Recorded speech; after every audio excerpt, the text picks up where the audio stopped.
موت کے بعد کیا ہوگا؟ یہ جواب بھی اللہ نے دیا ہے۔ موت کے بعد کیا ہوگا؟ ایک بہت بڑا طبقہ کہتا کچھ بھی نہیں ہوگا، مر گئے، مٹی ہو گئے۔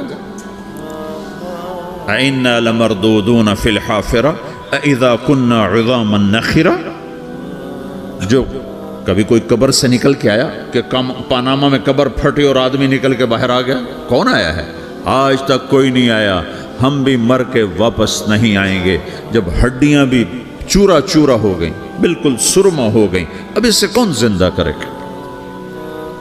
آسمن وائل آیا ہمارے نبی کے پاس اور اس کے ہاتھ میں پرانی ہڈی بالکل نرم ہو گئی، تو اس نے آپ کے سامنے ہڈی کو ایسے مسلا ایسے، تو وہ بالکل سرما بن گئی، تو اس کو پھونک ماری تو ہوا میں اڑ گئی۔ تو وہ کہنے لگا اے محمد، تیرا رب اسے زندہ کرے گا؟ تیرا رب اسے زندہ کرے گا؟ تو اللہ تعالیٰ نے فوراً جبریل اتارا کہ اس کم وقت کو بتا، اولم یر الانسان انا خلقناہ من نطفة فاذا هو خصیم مبین، دیکھو اس کو جس کو میں نے گندے پانی سے بنایا آج مجھ سے جھگڑا کر رہا ہے۔ وضرب لنا مثلا ونسی خلقہ قال من یحیی العظام وہی رمیم، اور مجھ سے دلیلیں مانگتا ہے اور مجھے مثالیں دیتا ہے اور مجھے کہتا ہے اس پرانی ہڈی کو کون زندہ کرے گا جو سرما بن گئی؟ قل یحییھا الذی انشأھا اول مرہ، بتاؤ میرے حبیب کہ اسے وہ زندہ کرے گا جس نے اسے بنایا اور پیدا کیا تھا۔ ختم کر دوں گا، کچھ باقی نہیں چھوڑوں گا۔ کل من علیہا فان، ہر شے کو فنا ہے۔ وَيَبْقَى وَجْهُ رَبِّكَ ذُو الْجَلَالِ وَالْإِكْرَامِ، ایک تیرے رب کو بقا ہے، باقی سب کو موت ہے۔ سب کو موت دے کر پھر اللہ ملک الموت سے پوچھے گا، موت کے فرشتے سے، کون باقی ہے؟ حالانکہ اللہ کو پتہ کون باقی۔ زمین والے مر گئے، آسمان والے مر گئے، پیچھے رہ گئے 4 فرشتے جنہوں نے عرش کو پکڑا ہوا ہے، اور 4 فرشتے جو اللہ کے مقرب ہیں۔ تو اللہ تعالیٰ پوچھے گا کون باقی؟ تو کہے گا یا اللہ بھائی یہ فرشتے باقی ہیں۔ تو اللہ تعالیٰ فرمائیں گے عرش کے فرشتوں کو موت دے دو، تو دھڑم گریں گے عرش کے فرشتے۔ پھر اللہ تعالیٰ کہا کون باقی؟ تو وہ کہیں گے یا اللہ یہ جبریل، میکائیل، اسرافیل اور تیرا غلام۔ تو اللہ تعالیٰ فرمائے گا جبریل، میکائیل مر جائیں، تو اللہ کا عرش بول پڑے گا، عرش یا اللہ جبریل میکائیل کو بچا لو۔ تو اللہ تعالیٰ فرمائیں گے اسکت فقط کتبت الموت علی من کان تحت عرشی، چپ ہو جاؤ، میرے عرش کے نیچے سب کو مرنا ہے۔ یہ کیا دنیا ہے، یہ کیا دنیا ہے؟ کس کے پیچھے ایمان کے سودے ہو رہے ہیں؟ کس کے پیچھے جھوٹ بول بول کے مال بیچے جا رہے ہیں؟ کس کے پیچھے رشتے اور ناتوں کو توڑا جا رہا ہے؟ کس کے پیچھے بھائی بھائی سے لڑ رہا ہے؟ یہ کیا ہے؟ یہ کیا دھوکہ ہے؟ یہ دھوکے کا گھر، یہ مچھر کا پر، یہ مکڑی کا جالا۔ گزر جاؤ اس سے اپنی آخرت کا سامان تیار کرتے ہوئے۔ پھر اللہ کہے گا کون باقی؟ کہے گا یا اللہ اسرافیل اور تیرا غلام۔ اسرافیل کے ہاتھ میں وہ سور ہے جو پھونک رہا ہوگا۔ تو اللہ تعالیٰ کہے گا اسرافیل مر جائے، وہ گیا اسرافیل، اور جو سور تھا وہ اڑ کر جیسے یہ فانوس لٹکا ہوا چھت کے ساتھ، ایسے عرش کے ساتھ جا کر وہ لٹک جائے گا سور۔ پھر اللہ کہے گا کون باقی؟ تو اب ملک الموت کی ٹانگیں کانپنے لگ جائیں گی، سب کی روح نکالنے والے کی باری آ گئی کہ اللہ وہ سب تو اوپر تو ہے اور نیچے میں ہوں۔ تو میرا اللہ کہے گا موت مر جا، تو بھی میری ایک مخلوق ہے، خلق من خلق۔ تو ملک الموت ایک چیخ مارے گا، ایسی چیخ مارے گا کہ زمین آسمان ہوتے تو پھٹ جاتے، وہ پہلے ہی پھٹ چکے ہیں۔ سب کو موت دینے کے بعد اللہ کہے گا من کان لی شریکن فلیات، کوئی ہے میرے مقابلے تو آؤ آؤ۔ من کان لی شریکن فلیات، کوئی میرے مقابلے میں ہے تو آؤ آؤ۔ من کان لی شریکن فلیات، کوئی میرے مقابل ہے تو آؤ آؤ۔ کون آئے؟ سب کو تو موت دے چکا ہے۔ پھر اللہ زمین آسمان کو جھٹکا دے گا، کہے گا انا الملک، میں بادشاہ ہوں۔ پھر دوسرا جھٹکا دے گا، پھر کہے گا انا القدوس السلام المومن، میں ہوں قدوس سلام مومن۔ پھر تیسرا جھٹکا دے گا، پھر کہے گا انا المہیمن العزیز الجبار المتکبر۔ پھر اللہ تعالیٰ کہے گا این الملوک، بادشاہ کہاں ہے؟ این الجبارون، ظالم کہاں ہیں؟ این المتکبرون، تکبر کرنے والے کہاں ہیں؟ لمن الملک اليوم، آج بادشاہ کون ہے؟ کوئی ہو تو جواب دے۔ پھر اللہ خود کہے گا للہ الواحد القہار، آج اکیلے اللہ کی بادشاہی ہے، اللہ کی بادشاہی ہے، اللہ کی بادشاہی ہے، جسے زوال نہیں، زوال نہیں۔ عباسی خلیفہ واثق باللہ مرنے لگا 32 سال کی عمر میں، تو جب موت نے، جب بڑا ظالم تھا، بڑے علماء شہید کے اس خلق قرآن کے مسئلہ میں، تو جب موت نے جھٹکا دیا تھا، یا من لا یزال ملکہ ارحم من زال ملکہ، اے وہ بادشاہ جس کا ملک ختم نہیں ہو سکتا، اس پہ رحم کر جس کا ملک ختم ہو گیا، ملک ختم ہو گیا۔ اللہ کو ناراض کیا ہوگا، وہ قبر سے نکلتے ہی کہیں گے یہ تو وہ دن آ گیا جس سے ہمیں لوگ ڈراتے تھے، تیاری کر لو، تیاری کر لو، تو کہیں گے یا ویلنا من بعثنا من مرقدنا، قرآن سورہ یاسین، کہیں گے ہائے ہمیں کس نے اٹھا دیا، ارے ہمیں موت ہی دے دو، یہ کس نے اٹھا دیا۔ تو جنہوں نے اچھی زندگی گزاری ہوگی وہ قبروں سے، وہ بھی قبروں سے نکلیں گے تو وہ ان کو جواب دیں گے ھذا ما وعد الرحمن وصدق المرسلون، یہی تو وہ دن ہے جس کا اللہ نے وعدہ کیا تھا اور نبیوں نے سچی خبر سنائی تھی، اسی کے لیے تو ہم تیاری کرتے رہے، تم غافل رہے۔ پھر میرا رب جمع کرے گا سورے، کیسے جمع کرے گا؟ یومئذ تعرضون لا تخفى منکم خافیہ، آج تم سب اللہ کے بارگاہ میں پیش ہوگے، کوئی چھپ نہ سکے گا، سب کھڑے ہوئے ہیں۔ اور پھر کیا ہوگا؟ وجاء ربک والملک صفا صفا، پہلے فرشتے آئیں گے، پہلا آسمان، دوسرا، تیسرا، چوتھا، پانچواں، چھٹا، ساتواں آسمان کے فرشتے آئیں گے، پھر میرے رب کا عرش آئے گا، وجاء ربک والملک صفا صفا، میرا رب آئے گا، وَيَحْمِلُ عَرْشَ رَبِّكَ فَوْقَهُمْ يَوْمَئِذٍ ثَمَانِيَةٌ، 8 فرشتوں نے عرش کو اٹھایا ہوا ہوگا، 8 فرشتوں نے، آج اب 4 ہیں، اس دن 8 ہوں گے، انہوں نے اٹھایا ہوا ہوگا، اور وہ اوپر سے نیچے آئے گا اللہ کا عرش، اس کی آواز اور دہشت سے سارا مجمع مرد عورت بے ہوش ہو کے گر جائے گا، سب بے ہوش ہو، کیا نبی، کیا شہید، کیا بڑے، کیا چھوٹے۔ پھر میرے نبی نے فرمایا سب سے پہلے مجھے ہوش آئے گا، سب سے پہلے مجھے ہوش ہے، میں کھڑا ہو کر دیکھوں گا تو موسیٰ علیہ السلام اللہ کے عرش کا پایا پکڑ کے کھڑے ہوں گے۔ تو آپ نے فرمایا مجھے نہیں پتا وہ مجھ سے پہلے بے ہوش میں آئے یا اللہ نے ان کو بے ہوشی نہیں کیا، اس بے ہوشی کے بدلے میں جو دنیا میں دے دی تھی، جب انہوں نے کہا تھا تجھے دیکھنا چاہتا ہوں تو اللہ نے کہا نہیں دیکھ سکتے، اب تھوڑا دکھا دے، تو اللہ نے تجلی ڈالی تو 40 دن کے لیے بے ہوش ہو، 40 دن کے بعد ہوش آیا۔ تو سب سے پہلے میرے نبی کو ہوش آئے، پھر باقیوں کو ہوش آئے گا، پھر اللہ سب سے پہلے ابراہیم علیہ السلام کو جوڑا پہنائے گا، اول من یکسا ابراہیم، انبیاء بھی ننگے اٹھائے جائیں گے، تو سب سے پہلے اللہ تعالیٰ ابراہیم علیہ السلام کو کپڑے پہنائے گا، پھر اللہ اپنے فرما، اس کے بعد اللہ تعالیٰ مجھے پہنائے گا، پھر اللہ تعالیٰ اس کے بعد سارے انبیاء کو پہنائے گا۔ اس کے بعد کون ہے؟ ڈاکٹر صاحب، صدر صاحب، وزیر صاحب، کون؟ اس کے بعد آپ نے فرمایا اللہ مؤذنین کو کپڑے پہنائے گا۔ مؤذن وہ تمہارے تنخواہ لینے والا، ہر کوئی ڈانٹتا ہے جس کو اذان دیر سے کیوں دی، اذان جلدی کیوں دی۔ اس کے بعد اللہ تعالیٰ مؤذن کو کپڑے پہنائے گا، پھر اس کے بعد اپنے اپنے درجات کے مطابق اللہ تعالیٰ جس کو چاہے گا پہنائے گا۔ پھر میرا رب کہے گا یا عبادی انی انصت لکم منذ ان خلقتکم الی یوم احییتکم، میرے بندو میں نے تمہیں پاناما میں پیدا کیا، پیدا ہونے سے موت تک میں نے تمہیں کچھ نہیں کہا، صرف تمہیں دیکھتا رہا، تمہاری سنتا رہا۔ میرے بندے تجھے پاناما میں بہت کچھ دیا تھا، تو آج کیا لائے ہو میرے لیے، دکھاؤ تو صحیح۔ تو جو اسی کے چکر میں پڑا رہا اور آگے کچھ نہ بھیجا، وہ کہے گا یا رب جمعتہ وثمرتہ وترکتہ اکثر ما کان، یا اللہ وہ تو میں وہیں پاناما میں چھوڑ کے آ گیا، اگر اجازت ہو تو میں لے آؤں؟ تو اللہ کہے گا پاناما تو مٹ چکا ہے، تو میں اپنی طرف سے کہہ رہا ہوں۔ اللہ تعالیٰ کہے گا نہیں نہیں وہ نہیں، ارنی ماذا قدمت، جو پیچھے چھوڑ کے آئے ہو میں اس کا سوال نہیں کر رہا، جو آج لائے ہو وہ کدھر ہے، لاؤ بھائی۔ اس کی اچھائی بھی لاؤ، برائی بھی لاؤ، نیکی بھی لاؤ، گناہ بھی لاؤ، اچھا بھی لاؤ، برا بھی لاؤ، جھوٹ بھی لاؤ، سچ بھی لاؤ، آج لاؤ، بندگی بھی لاؤ، غفلت بھی لاؤ، ظلم بھی لاؤ، عدل بھی لاؤ، ہر چیز کو تولو۔ دنیا میں آپ چیزیں تولتے ہو، آخرت میں اللہ عمل تولے گا۔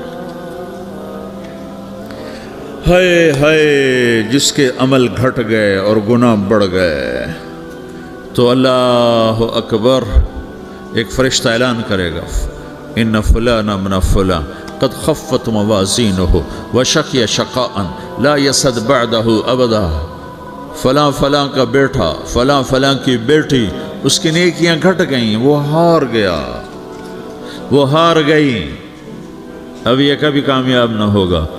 ساری کائنات کے لیے تو یہ بتایا کہ رب وہ ہے جو ہر چیز کو پیدا کرتا ہے پھر اسے ہدایت دیتا ہے، یعنی زندگی گزارنے کا علم دیتا ہے۔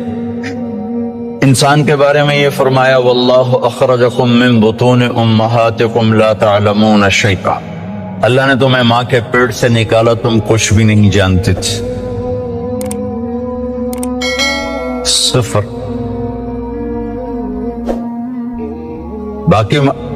باقی مخلوق ماں کے پیٹ سے ہی تعلیم یافتہ پیدا ہوتا، انسان کا بچہ ماں کے پیٹ میں 9 ماہ رہتا ہے، 2 سال تک اسے پتہ نہیں ہوتا میری ماں کون ہے، میرا باپ کون ہے، مجھے چلنا کیسے ہے، مجھے کھانا کیا ہے۔ مرغی کا بچہ انڈے میں صرف 21 روز رہتا ہے،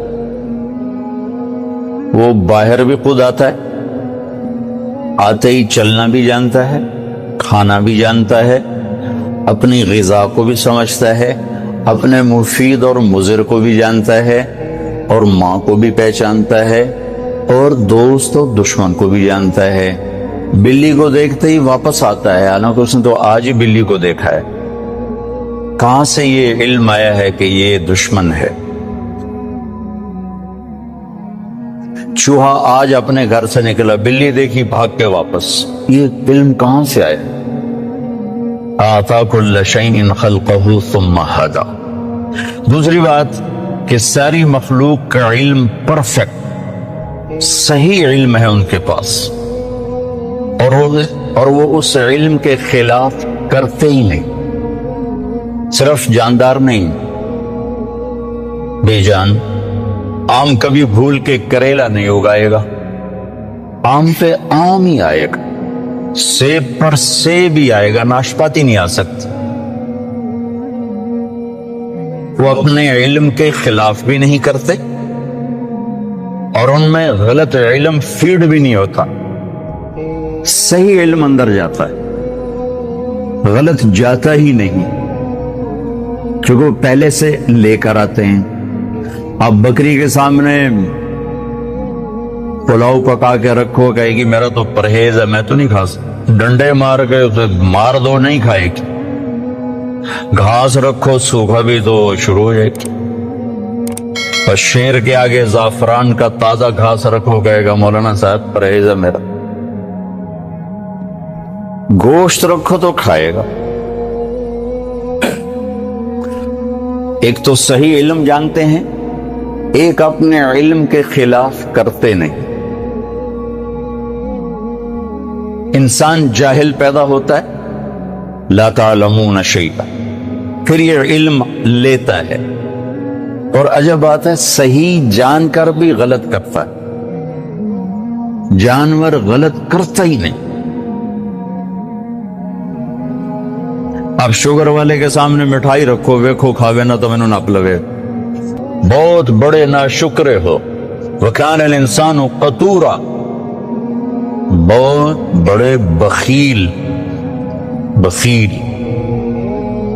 یہ چند بنانے والے نہیں، ہمارے نقائص ہمیں بتائے ہیں، قرآن سے ایکس رے کر کے ہمیں بتایا ہے کہ ایک تمہارے اندر پیدائشی یہ چند سقم ہیں، جاہل، ظالم، جلد باز، بخیل، ناشکرا، غصے اور جھگڑے والا۔ اور بھی کئی سارے ہیں، حلو، جزوع، منوع، یئوس، قنوط، فرح، فخور، یہ سب اللہ تعالیٰ نے بتائی ہیں، جس نے پیدا کیا اس نے بتایا۔ یہ سب کچھ بتا کے اللہ ہم سے یہ اقرار کروانا چاہتا ہے کہ تم کہو میں جاہل، مجھے کچھ نہیں آتا. چونکہ سیکھنے کا کام اس وقت شروع ہوتا ہے جب آدمی کہتا ہے مجھے نہیں آتا. جب وہ پہلے سے ہی دعوے دار ہو مجھے سب پتا ہے تو اسے کون سکھائے گا؟ تو اللہ ہم سے اعتراف کرواتا ہے مانو کچھ نہیں آتا. ویسے بھی اتنی بڑی کائنات کا ہم ایک چھوٹا سا جز ہیں، اور جز اپنے کل کو کیسے پکڑ سکتا ہے؟ اب ہم ایک چھوٹے سے ہال میں بیٹھے ہوئے ہیں اور یہ میزان بینک کی عمارت بہت بڑی ہے. یہاں بیٹھ کر ہم ساری عمارت کا علم حاصل نہیں کر سکتے. کائنات اتنی وسیع ہے کہ اس کی لمبائی چوڑائی کو اللہ کے سوا کوئی نہیں جانتا. اس میں زمین ایک ڈاٹ ہے، اس ڈاٹ میں بھی پھر 71% پانی چلا گیا، 29% خشکی آئی. اس خشکی میں ایک چھوٹا سا پاکستان ہے، اس میں ایک چھوٹا سا کراچی، اس میں ایک چھوٹا سا طارق جمیل، اس کی کیا اوقات؟ تو لاجیکلی بھی نظر آتا ہے کہ انسان بہت جاہل ہے، اور اللہ کی خبر بھی ہے میرے بندے تم کچھ نہیں آتا. یہی اللہ کہتا ہے واللہ یعلم وانتم لا تعلمون، اللہ جانتا تم نہیں جانتے. لہذا اگر اپنی زندگی کو کسی کنارے لگانا ہے اور آنے کا مقصد کچھ پانا ہے تو جس نے بنایا ہے ادھر لوٹو. وہ کیا کہتا ہے؟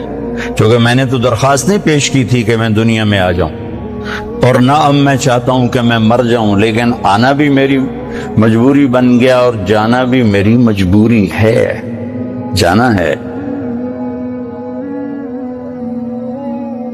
کل شیء ہالک، ہر شے کے لیے ہلاکت ہو.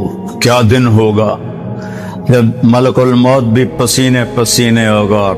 اذا زلزلت الارض زلزالها اذا الشمس كورت واذا النجوم انكدرت واذا الجبال سيرت واذا العشار عطلت واذا الوحوش حشرت واذا البحار سجرت واذا النفوس زوجت واذا الموءودة سئلت بأي ذنب قتلت واذا الصحف نشرت واذا السماء كشطت وَإِذَا الْجَحِيمُ سُعِّرَتْ وَإِذَا الْجَنَّةُ أُزْلِفَتْ إِذَا السَّمَاءُ انفطرت وَإِذَا الْكَوَاكِبُ انتثرت وَإِذَا الْبِحَارُ فُجِّرَتْ وَإِذَا الْقُبُورُ بُعْثِرَتْ إِذَا السَّمَاءُ انشقت وَأَذْنَتْ لِرَبِّهَا وَحُقَّتْ وَإِذَا الْأَرْضُ مُدَّتْ وَأَلْقَتْ مَا فِيهَا وَتَخَلَّتْ وَأَذْنَتْ لِرَبِّهَا وَحُقَّتْ.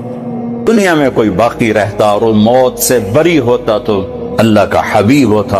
اللہ نے ان کو گزار دیا اس سے.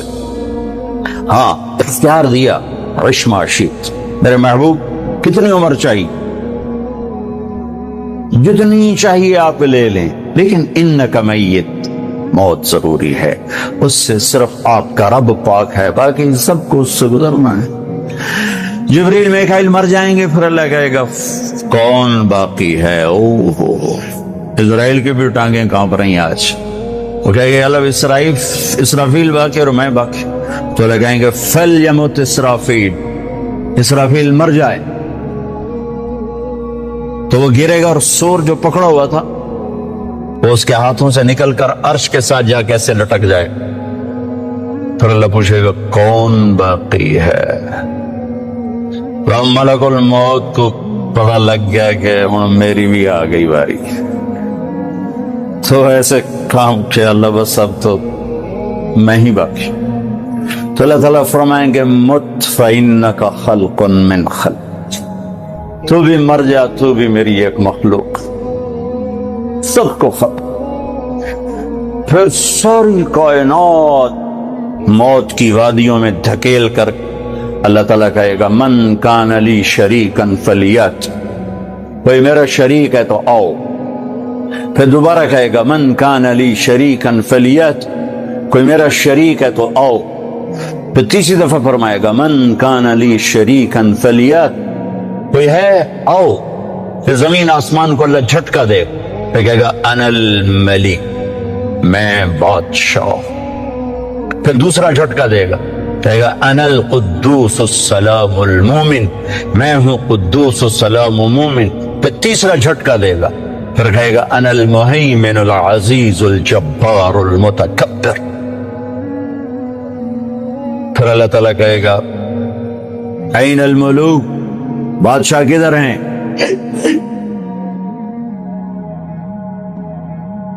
کوئی ہو تو جواب دے. این الجبارون، ظالم کدھر ہیں؟ کون بولے؟ پھر کہے گا این المتکبرون، تکبر کرنے والے، ایڑی مار کے چلنے والے کہاں چلے گئے؟ لا تمش فی الارض مرحا انک لن تخرق الجبال، لن تخرق الارض ولن تبلغ الجبال طولا. مت اکڑ کے چل، نہ تو زمین پھاڑ سکتا ہے، نہ گردن اونچی کرنے سے پہاڑوں کے اوپر جا سکتا ہے. تواضع سے چل، عاجزی سے چل. محلب بن ابی صفرہ کا بیٹا یزید بن محلب عراق کا گورنر تھا، تو بڑا تکبر سے بازار میں جا رہا تھا. تو مالک بن دینار نے کہا اتق اللہ، او بھائی اللہ سے ڈر، کیسی چال چلتا ہے؟ وہ کہتا ہے لعلک لم تعرفنی، لگتا ہے تم مجھے پہچانتے نہیں، میں کون ہوں؟ کہنے لگے جانتا ہوں، تم سے زیادہ تمہیں جانتا ہوں. وہ کیسے؟ کہ تیری ابتدا ایک نطفہ، تیری انتہا ایک میت، اور اس کے درمیان تو گندگی کا ٹوکرا. تو زمانے کے بگڑے بھی آج کے اچھوں سے بڑے اچھے تھے. تو اس کا سر جھک کے کہنا عرفتنی حقا، تو نے مجھے صحیح پہچانا ہے. یہاں سے علم شروع ہوتا ہے، میں نہیں جانتا. تو بھائیو صرف یہ دنیا سامنے نہیں ہے ہمارے آگے، یہ دنیا ایک پزل ہے، اور پزل کے سارے ٹکڑے پورے ہوں تو تصویر مکمل ہوتی ہے. تو اس پزل کا سب سے بڑا ٹکڑا آخرت، اس کو ہم نے نکال دیا ہوا ہے اور تصویر بنانے کی کوشش کر رہے ہیں. کیسے بنے گی؟ اور رزلٹ لینا چاہتے ہیں، کیسے آئے گا؟ آخرت اس کا مکمل ایک ٹکڑا جو اس میں جڑے گا، تب جا کے ہمارے سامنے صحیح نتیجہ آئے گا. اور ایک دن اللہ نے ہمیں کھڑا کرنا ہے. یوم یخرجون من الاجداث سراعا، نکلو گے تم قبروں سے، اٹھائے گا تمہارا رب تم. واقترب الوعد الحق، اور وہ وعدہ قریب آ چکا ہے، قریب آ چکا ہے. کچھ نکلیں گے کہیں گے یا ویلنا من بعثنا من مرقدنا، مارے گئے، یہ کس نے ہمیں قبروں سے اٹھا دیا. کچھ نکلیں گے کہیں گے ھذا ما وعد الرحمن وصدق المرسلون، یہی وہ دن ہے جس کا اللہ نے وعدہ کیا تھا اور نبیوں نے سچی خبر دی تھی. اس دن کامیابی ناکامی کے فیصلے ہو رہے ہیں. وجوہ یومئذ ناعمہ، کچھ چہرے بڑے تر و تازہ، لسعیہا راضیہ، اپنی محنت پہ آج صلہ پا کے بڑے خوش، مسفرہ ضاحکہ مستبشرہ، روشن چمکتے ہنستے، اندر سے خوشیاں پھوٹ رہی ہیں. اور کچھ چہرے ہیں خاشعہ عاملہ ناصبہ، تھکے ویران پریشان، تراقہا قطرہ، سیاہی پہ سیاہی چڑی ہوئی ہوگی. کچھ چہرے ایسے اٹھائے جائیں گے. اصل تو زندگی موت کے بعد شروع ہونے والی ہے. کامیابی ناکامی کے فیصلے تو وہاں ہوں جب سیدھے ہاتھ میں کتاب آئے گی اور الٹے ہاتھ میں کتاب آئے گی. سیدھے ہاتھ میں پیپر آنے کا مطلب ہے کہ کامیاب ہو گیا، کہ ہو نعرہ مارے گا، ہو. اللہ نے اس کو لفظ بنا دیا، اس کے نعرے کو لفظ بنا دیا. فَأَمَّا مَنْ أُوتِيَ كِتَابَهُ بِيَمِينِهِ، جس کے سیدھے ہاتھ میں پیپر آئے، کہ اقرؤوا کتابیہ، وہ نعرہ لگائے. وہ کہیں گے میں تمہیں کیا ہوا؟ وہ کہے گا اقرؤوا کتابیہ، میرا پیپر دیکھو، میں کامیاب ہو. وہ کہیں گے تو کیسے کامیاب ہو گیا؟ وہ کہے گا انی ظننت انی ملاق حسابیہ، مجھے پتا تھا میرا پیپر ہونے والا، میں تیاری کرتا رہا. اوپر سے اللہ کلام میں شریک ہوگا. فَهُوَ فِي عِيشَةٍ رَاضِيَةٍ، میرے بندے کو اعلیٰ زندگی مبارک ہو. کہاں؟ فی جنت عالیہ، عالی شان جنت میں. اس میں کیا ہے؟ قطوفها دانیہ، پکے ہوئے پھل ہیں. کیا کرو؟ کلو واشربو، کھاؤ پیو. ہنیئا، کیا مطلب؟ کھاؤ گے پخانا نہیں، پیو گے پیشاب نہیں. کھاؤ گے پیو گے رو گے، بیماری نہیں، بڑھاپا نہیں، موت نہیں، غم نہیں، دکھ نہیں، لڑائی نہیں، جھگڑا نہیں، حسد نہیں، بغض نہیں، نفرت نہیں، سوال نہیں، عروج ہی عروج ہے، جوانی ہی جوانی ہے، زندگی زندگی ہے، بقا ہی بقا ہے. یہ کس وجہ سے ہے؟ بما اسلفتم فی الایام الخالیہ. وہ